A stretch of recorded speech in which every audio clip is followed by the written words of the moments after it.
I do think reconciliation is possible.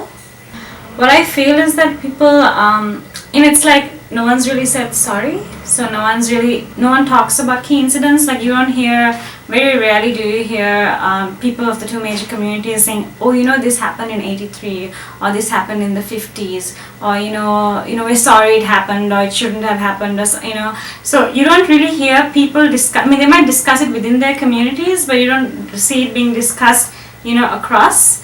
Like, I mean, like if I go up to a person, I'm Muslim, right? So I might go. So we talk about it at home a lot, right? Being sort of one of these communities that was in the middle, that saw from both sides, but was very confused as to what we were supposed to do because we're also Tamil speaking, but racially we weren't the same. So we talk about it at home a lot, and I know I have relatives and friends who talk about it at home. But everyone talks about it at home. No one really goes out there and talks about it, and discusses it. So there's no acknowledgement of really what happened. And if there's no acknowledgement, even if, say, it's as simple as, if you do something wrong, you say sorry.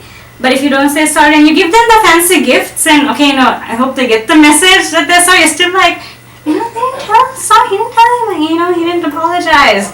That is important, and I think that is the key issue because no one's apologizing. Everyone's quite proud. Not proud, I guess it's the ego that's getting in the way, or just losing face, So, not that deep down people aren't sorry about it, they are, in a way.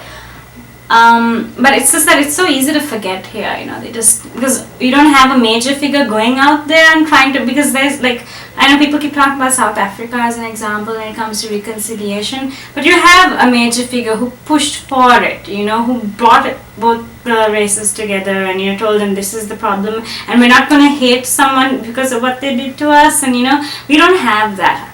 From both communities. I do think also when it comes to the Tamil community, there isn't a major figure saying, we need to move on.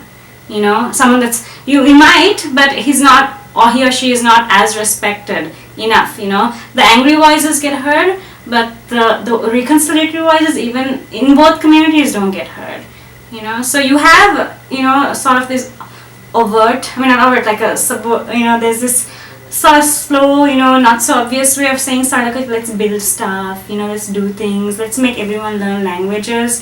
But the issue, the root issue is not being discussed. So I think that's a problem.